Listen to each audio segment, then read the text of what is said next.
10 pa ang wala. Hindi na sila pwede mag-drop. Okay. Let's have another. We started last meeting with the flexure formula, and we had some examples, symmetrical and unsymmetrical beam. We will have another one today, and after this, we will start with horizontal shearing stress. And for next week will be yung beam deflection, the last topic, no? Because I think next week, ay week 16, then 17 na yung finals. Kaya we have to study the last topic yung about beam deflections. Okay, let's have this. This is an example given in the book. Then, mamaya na lang ako, hindi ko kayo nabibigyan pa ng mga assignments on these topics. So, I will give it later now. Here, we have a cast iron beam. This is the cross-section ng beam. It is an inverted T, and it carries a uniformly distributed load on a simple span. So yan, it carries a uniformly distributed load on a simple span, a simply supported beam. Both ends are supported. Compute the flange width of the inverted T section. Width B. This is the width B. So given are the dimensions of the other parts of the inverted T, 20 mm ito. This is 20 mm. 120 yung flange. Ito yung kasi yung flange yung inverted T. Ito yung web. 20 mm by B, no? So we have to determine the value yung the width B. So compute the flange width B of the inverted T section so that the allowable stresses of 30 megapascals and tensile stress of 30 megapascals and compressive stress of 90 megapascals reach their limits simultaneously. So yung sabay silang magre-reach ng kanilang limits for tensile stress 30 megapascals and for compressive stress 90 megapascals. Now, to start with, let us check what will happen to the beam when subjected to this uniformly distributed load. The supports are here, narito ang supports. So if we are going to draw the elastic curve, or the edge view of the neutral axis, let's choose another color.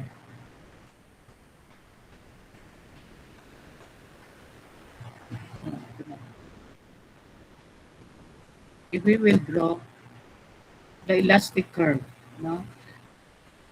magka-curve yan, and the maximum curve will occur at the center. Ganyan yung curvature ng beam. We are showing here the elastic curve, Yan ay yung elastic curve, Malay nyo, itanong sa exam yan, ano yan? What do we call that? That is an elastic curve, the edge view of the neutral axis. Yan yung neutral axis. Ito yan. So instead na drawing the whole beam itself, nakita lang yung edge view of the neutral axis. So the maximum deflection will occur at the center. And what will be the concavity of the beam? Paano siya? It is concave. Ganon siya. Ang curvature niya, ganyan. So if we are going to draw this, ang curvature of this beam,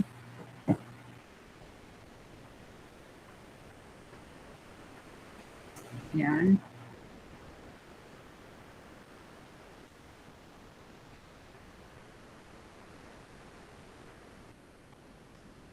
So, where is the elastic curve?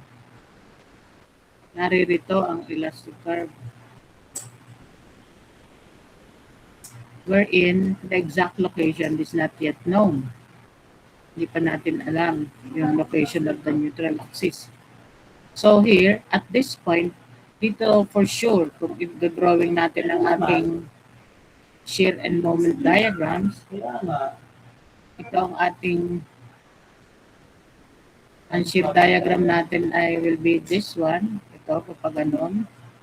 And the moment diagram, the maximum moment will occur at the center.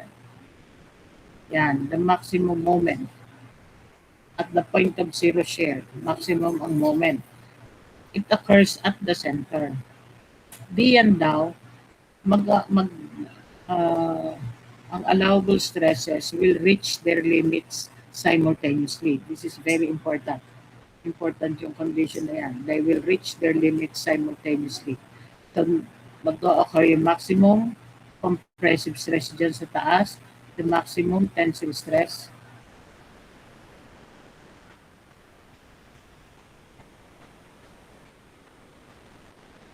maximum tensile sa bottom dito. Maximum compressive naman dun. So, ibig sabihin, if we will go back to this, to the section of the beam, ito daw, distance na ito is y sub c. Ito, yan, that is y sub c. At ito nasa ilalim, yung y sub t. The distance of the remotest fiber sa baba that will experience tensile stress. At dito sa taas, yung compressive. Yun yung distance na yun. Because the upper fibers will experience compressive stress and the maximum ay dun sa pinakamalayo. Likewise, yun namang lower fibers below the neutral axis will experience tensile stress and its maximum will occur dun sa pinakamalayo, dun sa pinakababa. So yan. Kaya ito is y sub c at ito yung y sub t. Remember, what we need is this. So ano ating, we can have an equation based on this drawing. Ano? Since nga sabi dyan, the allowable stresses of tensile at saka compressive stress will reach their limits simultaneously. An equation on this will be such that yung y sub c daw is to, yung ano ang compressive is to 90 as y sub t is to 30. That is the equation that we will derive from this condition that the stress reach their limits. Ano yung kakain tayo? Will reach their limits simultaneously. Or, galing yan dun sa y sub c is to y sub t as stress sub c is to stress. So yan. Kaya,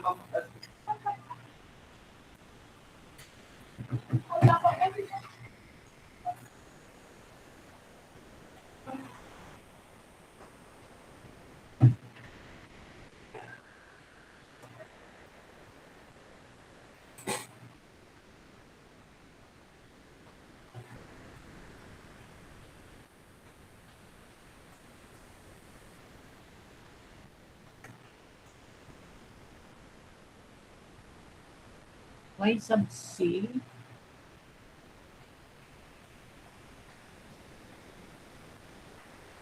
na hindi tama ga. Ito, dito yung galing eh. Y sub c is to, so, tama ga, ginawa ko.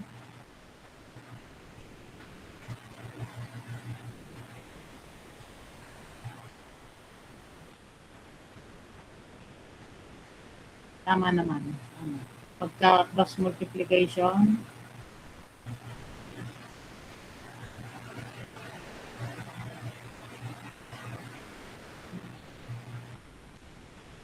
okay. So, what will happen here? Y sub t is to 30 as y sub c is to 90. No, what happened? Okay, so we can cancel megapascals, 30 yung 10, 9 at saka 3, this is 3. So what will be, so it is y sub c is to 3 times y sub t. So that is the relationship between y sub t at saka y sub c. So hindi pa natin alam yung y sub c at y sub t is equation 1. No? But another equation can be found from here. Ano makikita natin dito?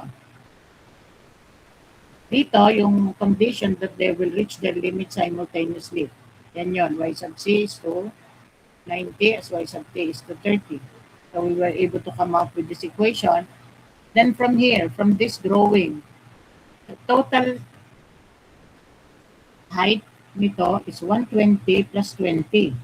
Ito naman, on this side, in the sum ng y sub c at y sub t, we can say they are equal to 120 plus 20. So here we say y sub c plus y sub t is equal to 120 plus 20. So ito ay 140. What will is 140. So substitute natin 1. No? This is equation 2. In equation 2, substitute natin equation 1. So 3 times y sub t plus y sub t is equal to 140.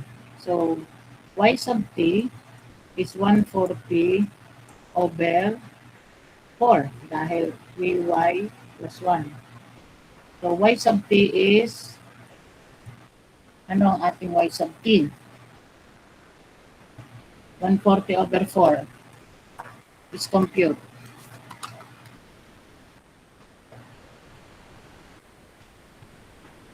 $35. So nakuha natin ang 35. Then, makukuha natin yung substitute sa equation 1. Therefore, y sub c is equal to 3 times 35 is 105.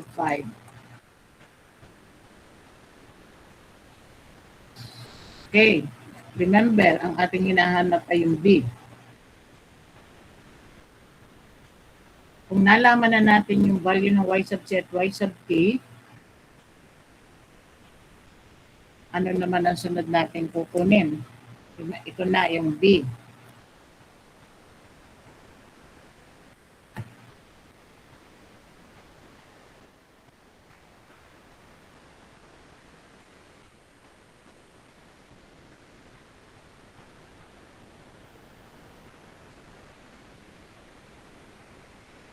What do you notice? Hindi natin kinuha talaga yung ano yung, hindi naman hinahanap ano yung unit, yung weight na nag-a-act, ano yung length.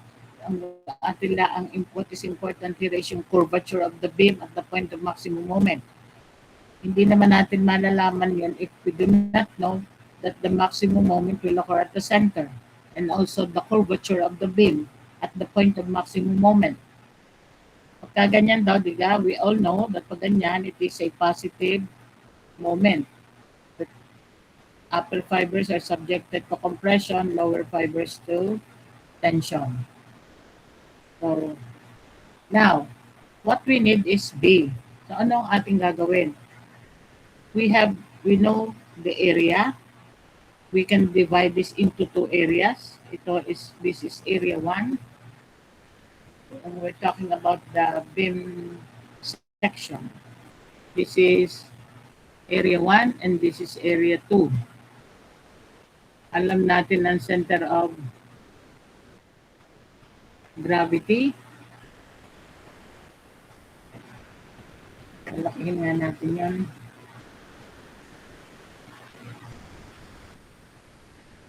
Yan.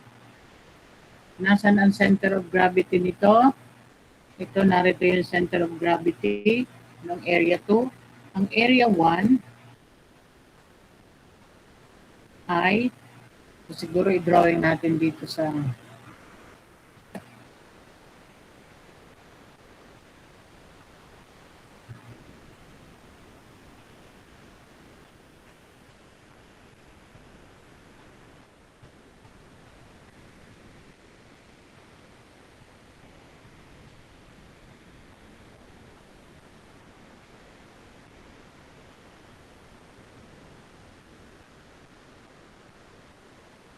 ito ang ating i-repair lahat sa bottom. There, sa ilalim. At axis line XX. Ito yung y sub 1. No? Because this is area 1. Ito yung area 2. Ito naman is y sub 2.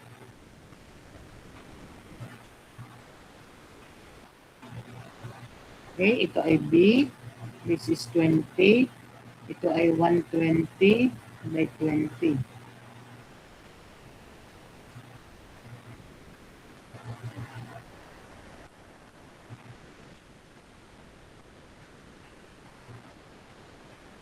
Now, we already know the location of the neutral axis. Noong inverted T, nitong mismong inverted T. Ito yung bar Y. Yan. Narito ang neutral axis. Nasaan ang center of gravity ng area 1? Ito.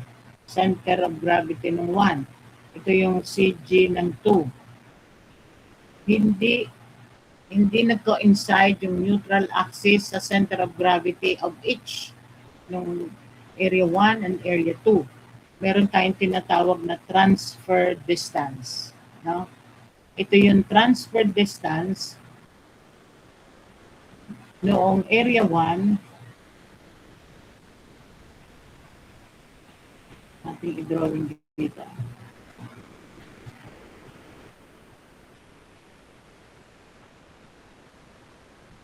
Yung ibang kulay. Yan. Ito, mayroong transfer distance D sub 1. Nasa ng centroid ng area 2, narin eh. So, meron din transfer distance na as referred from the neutral axis.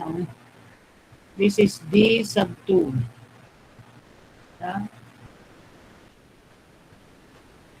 Remember what we had noong ating inaaral, yung pagkuha ng moment of inertia.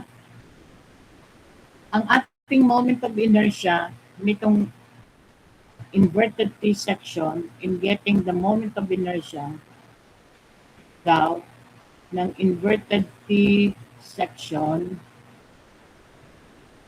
will be yung sum ng moment of inertia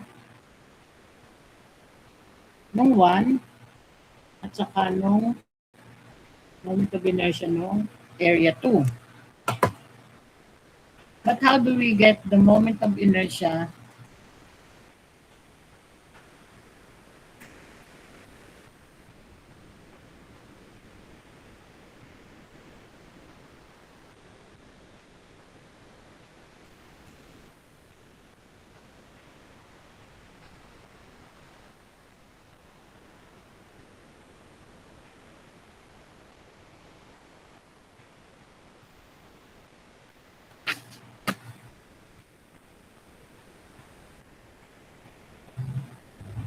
Okay, yun ang pagkuha. But we also have another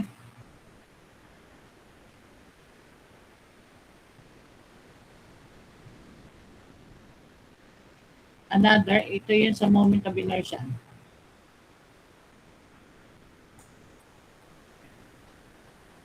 But we also have yung tinatawag na moment of area. Remember, sa inaral natin yan, moment of area. That the moment noong the total, Ito, total area times bar y is equal to sum of all the smaller areas and their distance from the bottom sa x axis. Diyan. So, ano ang ating total area? Total area is the sum ng area 1 at area 2. So, yun yung area 1 by 20. Ang atin ay, it is area 1 plus area 2 multiply by bar y. Ang bar y natin, nakuha na natin. It is yung 35. Yung na ating na-solve kanina, y sub t. Yun yung location of the centroid as referred from the bottom. Dito sa ilalim. Is equal to summation of all the smaller areas and their distance from x axis. So that means area 1 times y sub 1 plus area 2 times y sub 2. So yan. Tingnan natin if we can get the area, itong B from here or dito dapat sa moment of inertia. Let's check.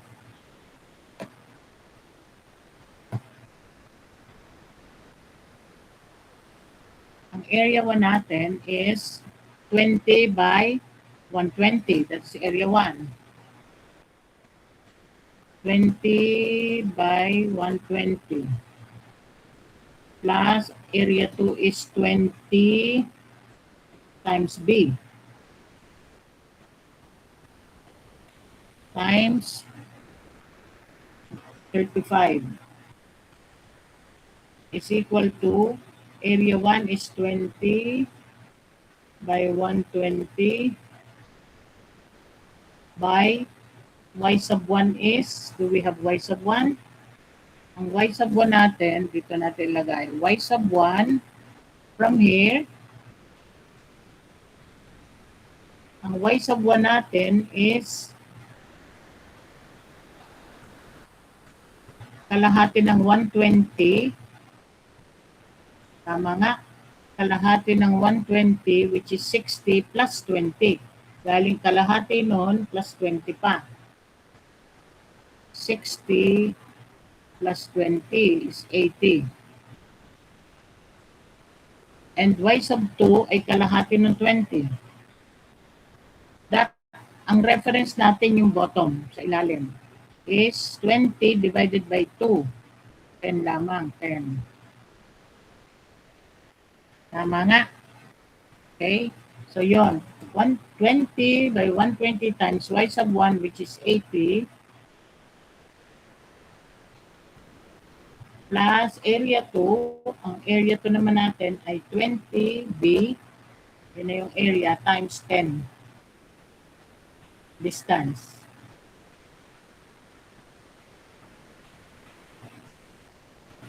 Okay? So, pag kinompute natin yon, we will have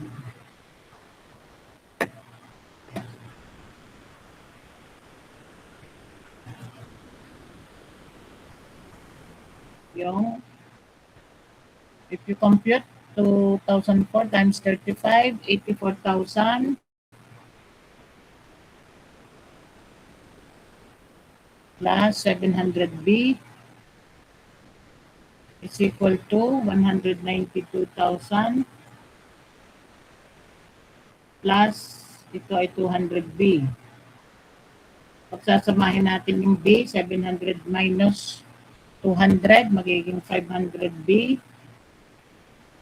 Pagsasamahin yung kabila, 192 minus 84,000, magiging 108,000.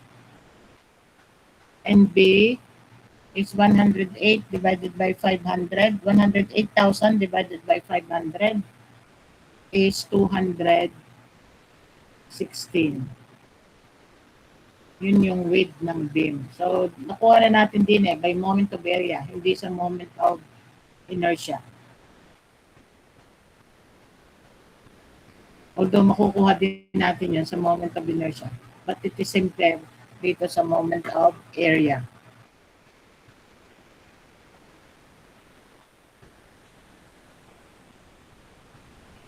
So if you want to copy, ito yon. Naintindihan class? How we solved? So, hindi naman kinailangang i-drawing ang shear and moment diagrams or get the maximum moment. Minanipulate lang natin the given that they will reach their limit simultaneously, the stresses. At alam natin na yung curvature niya ay concave upward because we try to sketch the elastic curve. No? And the point of maximum moment occurs at the center na ang curvature ay concave upward. So doon natin na-develop yung equation that yung upper fibers are in compression, lower fibers in tension. Then our knowledge sa ating moment of area which we studied in statics, no, it will be applied here. Sa pagkuha din ng moment of inertia, so you have to review yung moment of inertia at moment of area.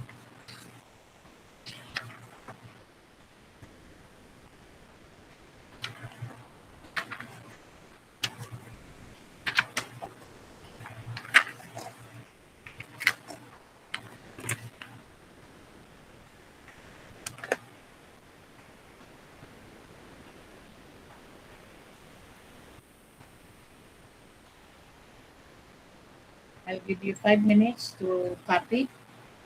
Then, ang sunod natin topic na yung horizontal shearing stress.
Run copying.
Now, this time, ang atin namang hahanapin how to determine the horizontal shearing stress.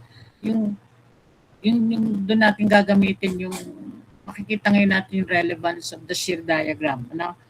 Diba? What we get there is the maximum, the value of the maximum shear. The highest point doon sa shear diagram will give us the maximum shearing stress, be it positive or negative. So, after getting that, to find the maximum horizontal shearing stress, yun naman yung kung yung flexure stress natin, no, yung flexure, remember yung flexure stress ay from our formula that it is MC over I, the maximum flexure stress occurs doon sa pinakamalayong fiber. Pinakamalayo. Katulad sa rectangular, IDC is H over 2. Doon nag-o-occur yung maximum stress sa pinakamalayong fiber. Here, dito, baliktad. Dito naman, ang stress distribution is parabolic. Ganyan. The maximum horizontal shearing stress will occur at the neutral axis. Kung ang ating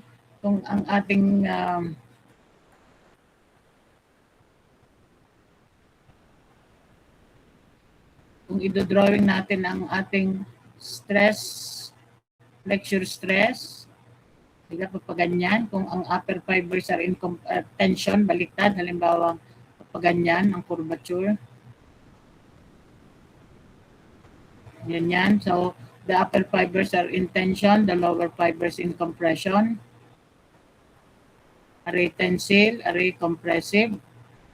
Ang maximum stress ay nag-o-occur sa pinakamalayong fiber. 0 ang stress at the neutral axis. Dito naman, maximum ang shearing stress at the neutral axis.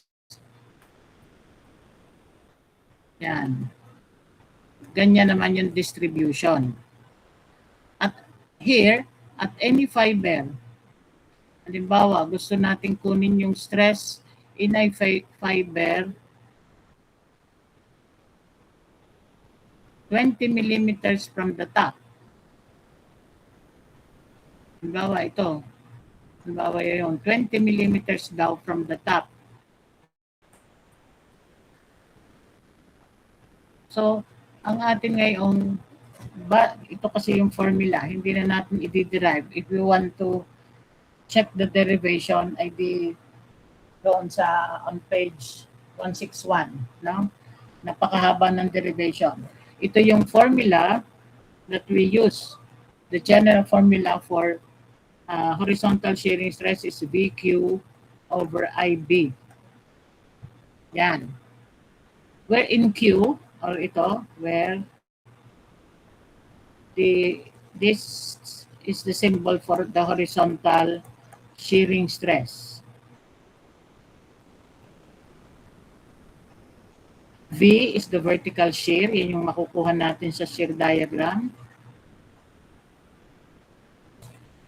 Q is the static moment of area. Alam nyo na rin yan, supposed to be. Yun yung moment of area, yung katulad ng solution natin kanina. Yung moment of area is Q.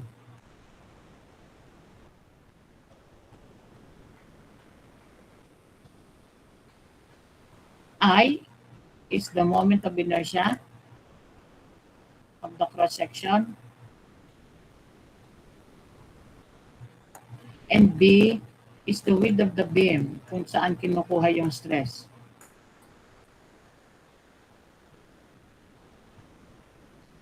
Yan. Now, balikan natin ito. Kung kukuhanin natin yung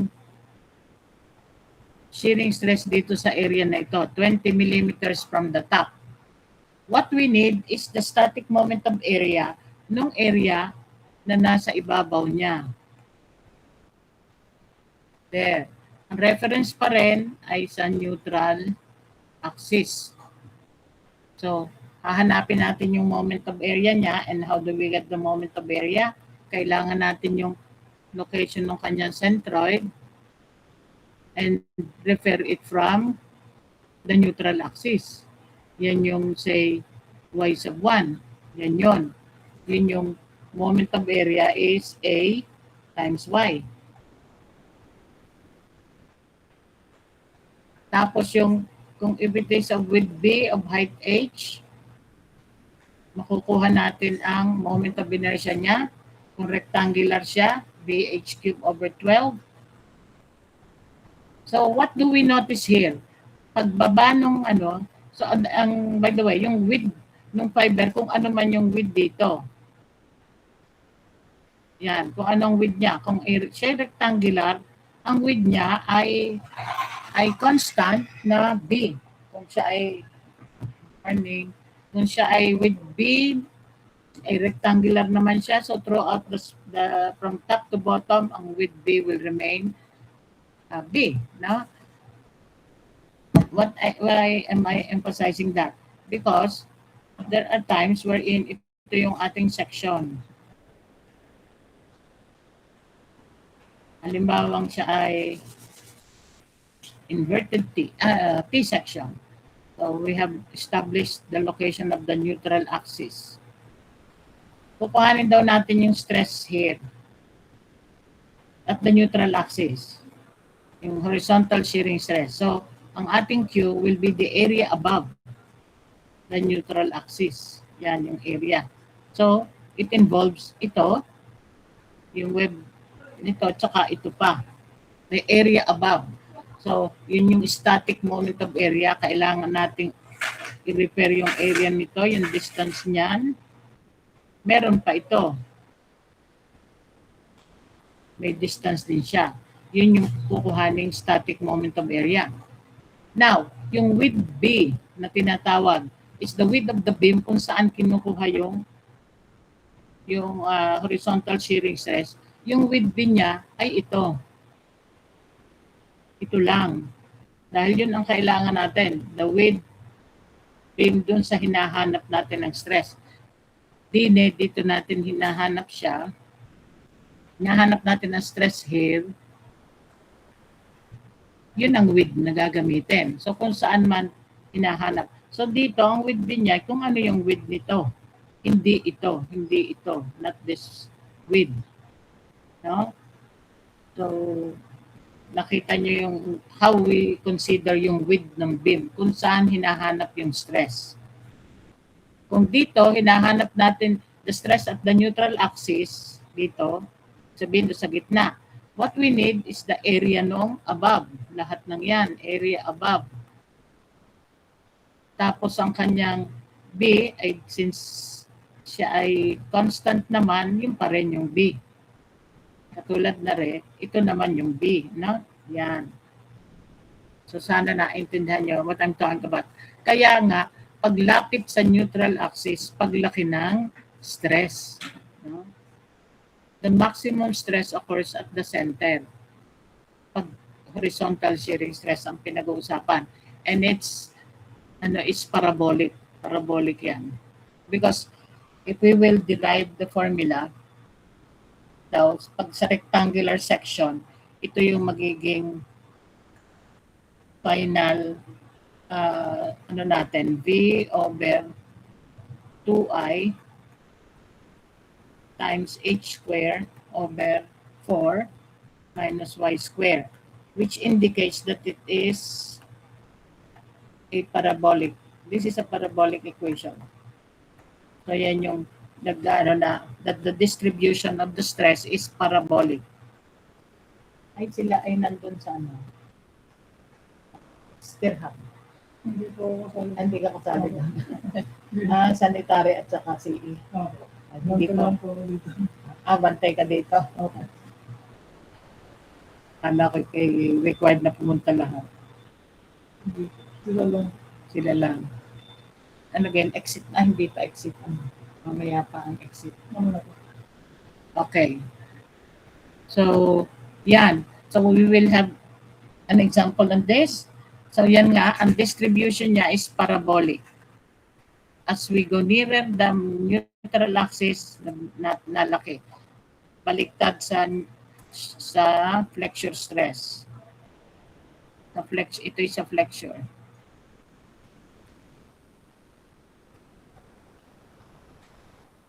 Ito yung flexure.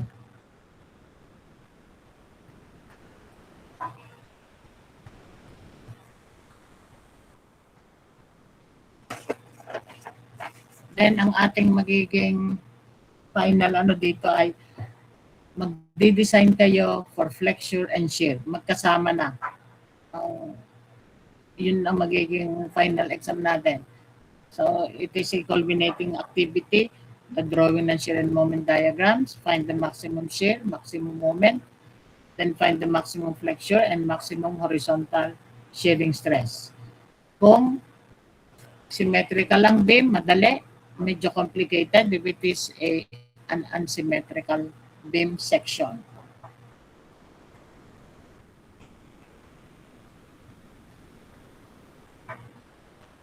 Now, i-apply muna natin sa rectangular beam yung ating formula. Kasi nga, more often than not, ang malimit na ginagamit sa design ay rectangular.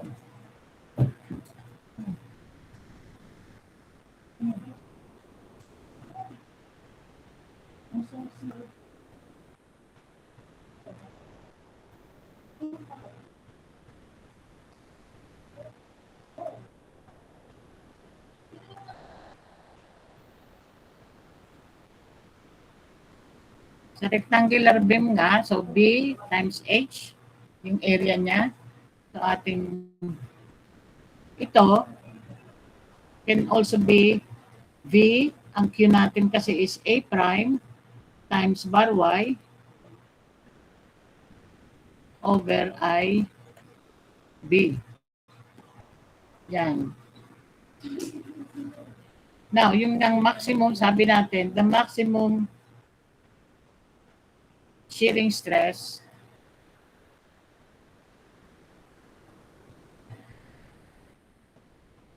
kung ito ay with B, rectangular beam, so knowing that the maximum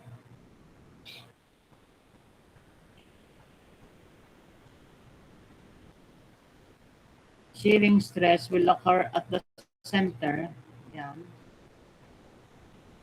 So kailangan natin, kung ito yung neutral axis, is the area above. Yan, the area above. Dahil yun yung ating formula, shearing stress is equal to V times A prime bar Y over I B. Isa-isahin natin. Ano ang A prime? A prime is the static moment of area. Yun yung A times bar Y. Ay alin yung A prime? B times this is H over 2. Diba? Dahil ang total depth niya ay H. Now, yung kanya namang position, which is another color, yan yung bar Y.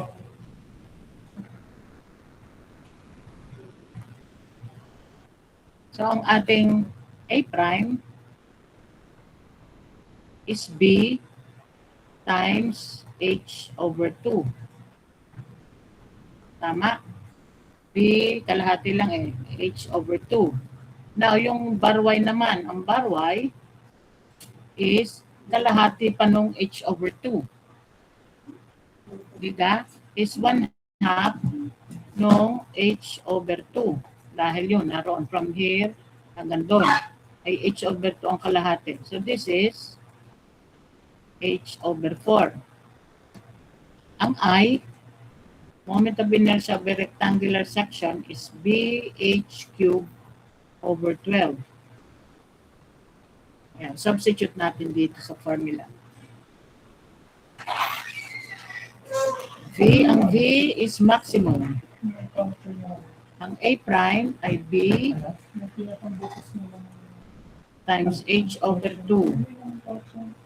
Tapos bar Y is H over 4 over BH cubed over 12 times B. Ano makakancel natin? Ito, ano? Cancel natin yun. Ano pa ang makakancel natin? Yung H na ito, saka H, dine, anong matitira? Isa. Itong 4 at itong 12 at 4, anong matitira? 12 divided 3. Yan, anong mangyayari? Aring 3 ilagay sa taas, 3 times V maximum, anong natira? Sa taas.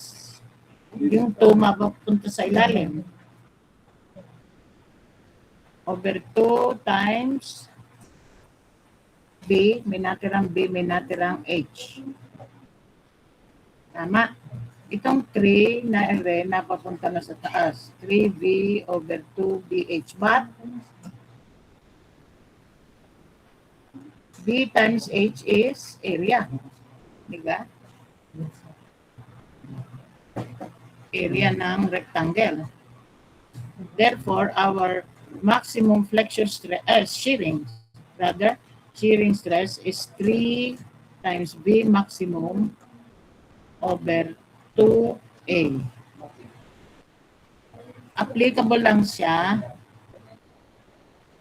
on rectangular beam, rectangular section.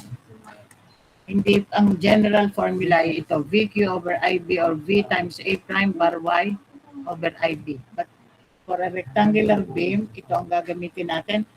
Malalaman natin ng maximum shear from the shear diagram. Alam natin ang section ng noong area ng cross ng beam. Kung alam natin ang width at saka yung kanyang depth, madali nang makuha ang maximum shearing stress using this formula. 3V over 2A. Where, ayan.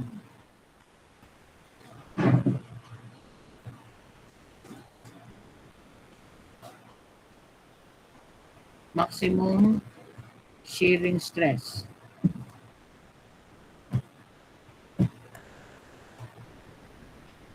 V maximum shear.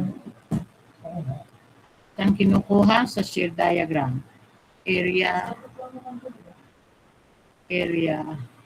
of beam.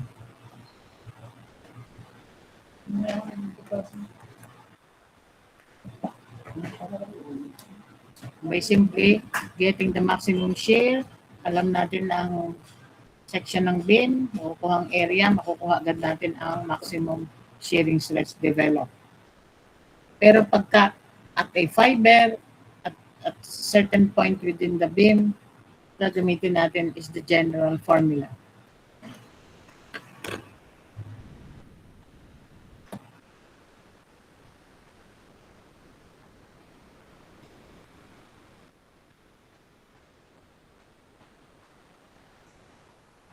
Ayan, kopyahan nyo muna if you want to copy. Okay, copy first.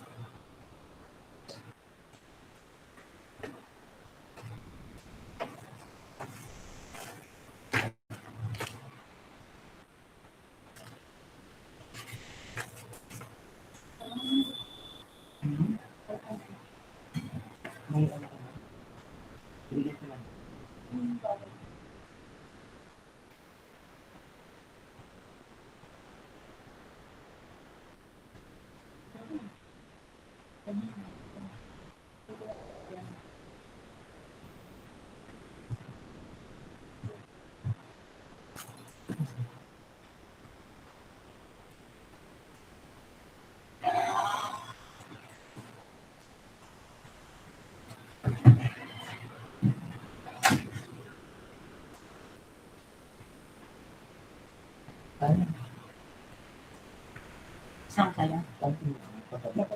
Nakapagpabingat. Ano ba nabibili doon?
Okay, tapos ng kopyahin?